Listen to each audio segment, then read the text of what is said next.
Bannamasaka bo bakooye, bannamasaka bo baganye emikolo gya Muhoozi era bamusuubiza okugimulekera. Abaana ab'e Masaka nno nga bagezi, abaana ab'e Masaka ensonga nga bagiraba, abaana ab'e Masaka nga bakambuwadde, abaana ab'e Masaka nga balumye ejjiiko. Naye tubeebaza, mwebale bannamasaka, mwebale nnyo, mwebale kuyimukiramu, mwebale kwagala ggwanga era mwebale kubanga mwagala Uganda eno etambule ng'egenda mu maaso. Abo bonna ab'emitima egy'ekiika mu lugendo luno mwebale kubalaga, kubakwata ku mukono ne bagamba nedda musobola okuwummula. Si mmwe musoose ate era si mmwe musembye.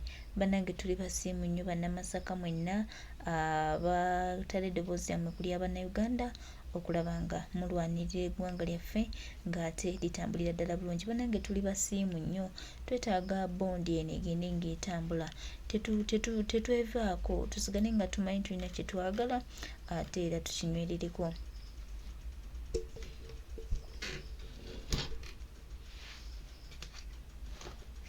Ate era tukiremereko, tumanye nti Uganda etambula ng'egenda mu maaso era etambulira ddala. Baganda bange, mikwano gyange, twagala obajjukiza nti His Excellency the Deputy President of Uganda Kyagulanyi Ssentamu Robert Bob Wine ng'ali wamu ne Bannayuganda tusuubira nti tujja kuba ekyenjawulo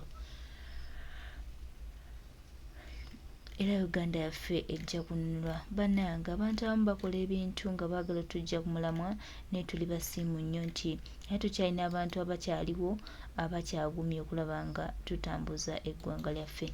Bannamasaka mwenna abaganye. Waliwo omusajja nali muto ewakiseka, ate mbasuubiza omusajja yabuuza munne naye malaaya yo oli yalagawa. Mubagobe, kino ekitundu kyammwe mubagobe basajja bano kubanga bano abasajja tutabawemukire tebajja tuvaako, bagenda fuukira ddala obuzibu naye tubalaga. Munne n'amugaa nti malaaya oyo yagenda munnange, n'amuganga wali wamuzimbira ennyumba ennungi, n'agamba malaaya ne wooli muzimbira n'oli mukolera bitya kasita abeera n'obwetaavu bwa mitwalo just 5. Imagine yeye mukolera edduuka nga yamuzimbira n'ennyumba, naye just kasita abulwamu akasente akatono ng'agaka ngende n'eryemu ngende neetunde ng'enjogera ennaku zino boogera okweryamu.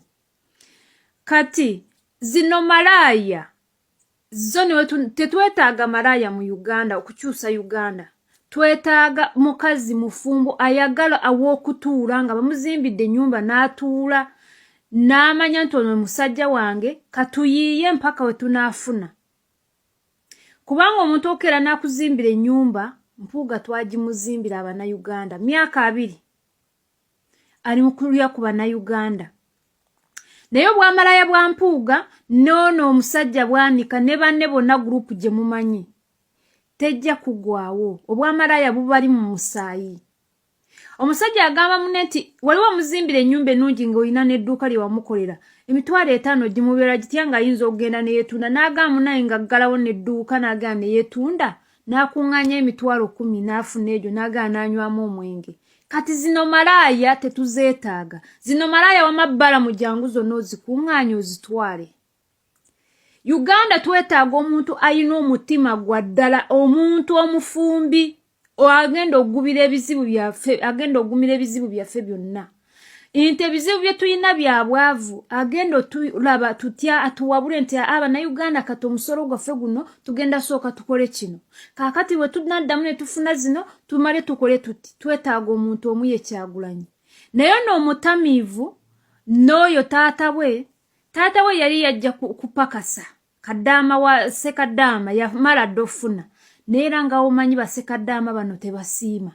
Emyaka gigendera agamba nkyetaagayo okukola banyongereyo emyaka 2 banyongereyoko kati ye mu 7. So zino malaaya bbala muzisombe zonna zijjeemu kubanga mwabazisindika nkimanyi. Zonna zisombe ozitwale wa MK. Ffe tetulina kye tufiiriddwa, Abannayuganda tukyaliwo, abaabalonda tukyaliwo.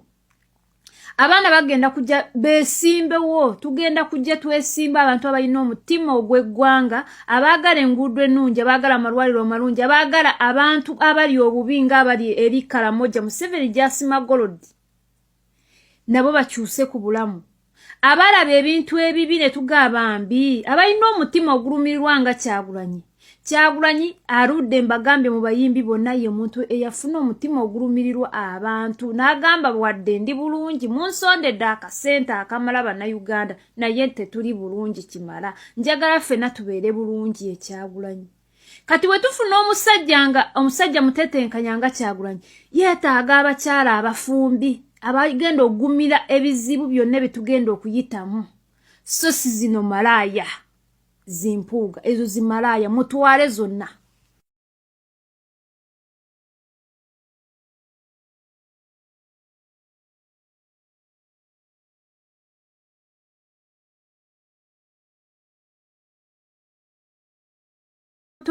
Wakiseka omusajja yabuuza munne naye malaaya yo oli yalagawa. Munne n'amugamba nti malaaya oyo yagenda munnange n'amuganga wali wamuzimbira ennyumba ennungi n'agamba malaaya ne wooli muzimbi n'oli mukolera bitya kasita abeera n'obwetaavu bwa mitwalo just 5. Imagine yeye mukolera edduuka nga yamuzimbira n'ennyumba naye just kasita abulwamu akasente akatono ng'agaka ngende n'eryemu ngende n'etunde ng'enjogera ennaku zino boogera okweryamu. Kati zino malaaya zo niwe tetwetaaga malaaya mu Uganda okukyusa Uganda. Twetaaga mukazi mufumbo ayagala aw'okutuula nga bamuzimbidde ennyumba n'atuula n'amanya nti ono musajja wange katuyiiye mpaka we tunaafuna.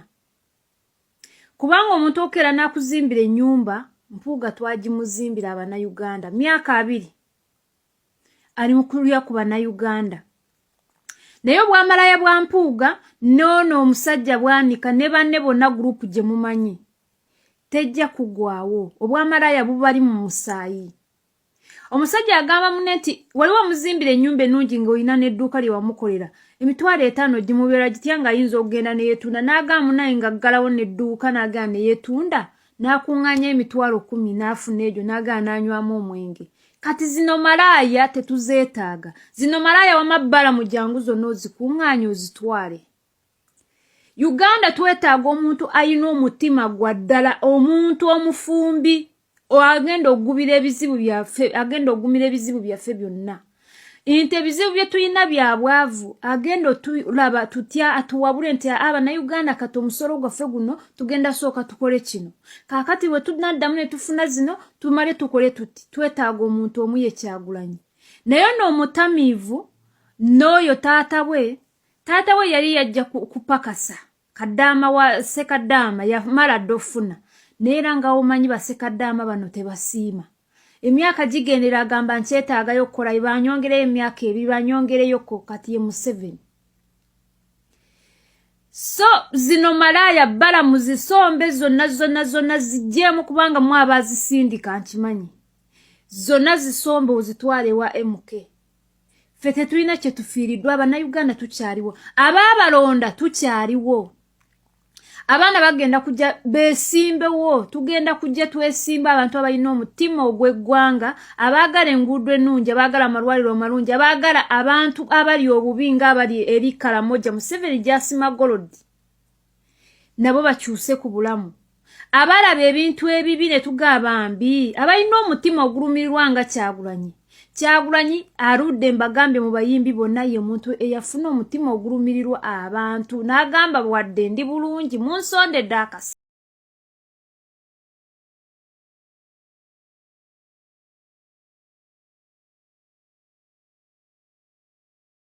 nga Kyagulanyi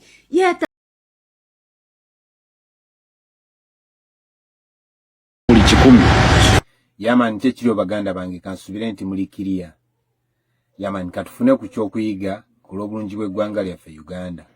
Video eno Jensi Teachinze oyo mwami Nsereko omubaka wammwe abantu b'e Kampala Central. Mu ka video ako agezaako okulaga nti Oweekitiibwa His Excellency Robert Sentamu Kyagulanyi kye yakoze okukondeeminga ebikolwa ebikyamu mpuuga bye yeenyigiramu mbu kibadde kikyamu mbu era ekikaayanya Kyagulanyi yabadde ayagala ssente ezo zibeere zize. Abo nno be bakulembeze be mulina. Mu ggwanga lyaffe Uganda twetaaga enkyukakyuka. naye enkyukakyuka gye twagala njagala tugimenyemu emirundi ebiri. Ekisookera ddala twagala a political change abasinga gye muyaayaanira. Twagala Museveni aveeko, twagala bukulembeze bukyuke, naye ne mwerabira nti twagala a social change as well. And in my view, I think we need the social change even before we get the political change. What do I mean when I talk about the social change? The minds of our people have been, blinded. Our people are blind. They can't, be who they are supposed to be. Ebbanga Museveni lyamaze mu buyinza, bannayuganda obwongo bwabwe bwebaka. Kati beetaaga kiringa mmotoka, bw'oba ovuga mmotoka ku kkubo n'ezikira omulundi gumu, nga battery oba eweddeko oba ekikondo oba kibuuseeko oba biki, nga weetaaga kujampinga. So bannayuganda abasinga obwongo bwabwe bwetaaga kujampinga. Nja kweyazika ku bigambo bya professor omu gwe bayita Professor Wole Soyinka, musajja mu Nigeria. Mu bigambo bye yagamba, only in Africa will thieves be regrouping to loot again, and the youth whose future is being stolen will be celebrating. Baganda bange, Uganda eyina resources ezisobola okufuula Uganda ensi amatendo. Naye olw'omululu n'omulugube oguli mu bakulembeze, ensonga lwaki eggwanga lyaffe lifaanana nga we lifaanana olwaleero. Oyo naagezaako okuwabula Mwami Nsereko, ye omu eyakwata n'agenda mu parliamenti n'ayisa etteeka erigezaako okurestrictinga bannayuganda oku-expressinga their views on whatever issues they want to talk about. Lyayita Computer Misuse Act, kind of. Okitegeere. So, olw'okuba nakyemalira, yalaba nga bannayuganda bayitira nnyo ku mutimbagano okwogera ensonga zaabwe ezibaluma ku lw'eggwanga lyabwe Uganda, n'ayitira mw'omu ku bantu be, oyo Nsereko, mbwagende mu parliament ayise etteeka mbu simanyi biki. Naye Ugandans resisted. Ekiteeka kirabika gye kiri, but people continue expressing exactly what is on their minds. Okitegeere. Kyagulanyi ekikolwa kye yakoze, His Excellency, that is, ate nze ndaba kitono. Kubanga ensonga gye tulimu, it's a revolution. And at the end of every revolution, there has to be accountability and reconciliation. Mwe mukyaliisa ebijanjaalo empiso, oba bwe bagamba, naye waliwo abagenda mu makomera ku lw'okubba ssente z'abannayuganda. Gwe Nsereko ayogera bino, omusaala gw'ofuna ntuuyo z'abannayuganda ezibasolozebwamu in the name of taxes. So if Ugandans want to hold their leaders accountable of every single penny, ate gwe n'ovaayo n'oyagala okulaga mbu ate gwe engeri gy'obitegeeramu ate endala, I doubt your intellect. Okitegeere. Ate era osangayo abavubuka abagezaako okugamba ate balaga mbu oyo Nsereko waffe kuba. Man, this social transformation of our society, boy tegenda baleka kyekimu. Kubanga tetusobola kugenda mu Uganda empya ng'abantu emitwe mikalu. Sawa zino bannayuganda ne obakwata bonna n'oba-evacuatinga bonna bannayuganda n'obatwala mu nsi nga Bungereza, n'okwata Abangereza bonna n'obajjayo. Some people will just die because they cannot match with the standards. People are primitive, people are back. I mean, tebaliiko, abantu tebaliiko. Okitegeera. So, mujja kulaba abantu ab'ekika bwe kiti Nabavayo okunenya His Excellency Robert Sentamu Kyagulanyi and the leadership of the National Unity Platform upon the actions that were taken kumubbi, because this is not corruption. In my senses, I best believe that corruption is when you use your resources to bribe someone because of your interests. But these people are not using their monies from their pockets. They are just going in the consolidated funds of the country. Nebajayo sente, nebegabanya, buno bubbi. Nsereko, neba namwe ngawe muli mu parliamenti, mubba bana Uganda.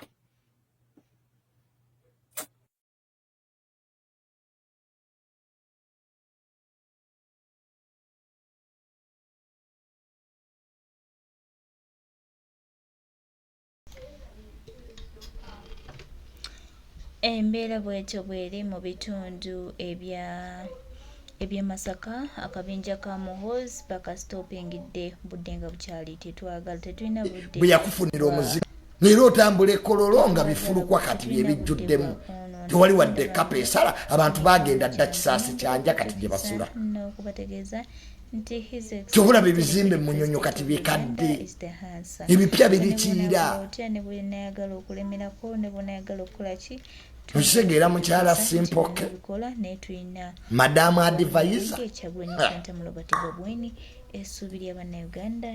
so nga tonnaba kunaabuuka kola lisaaki amala taxi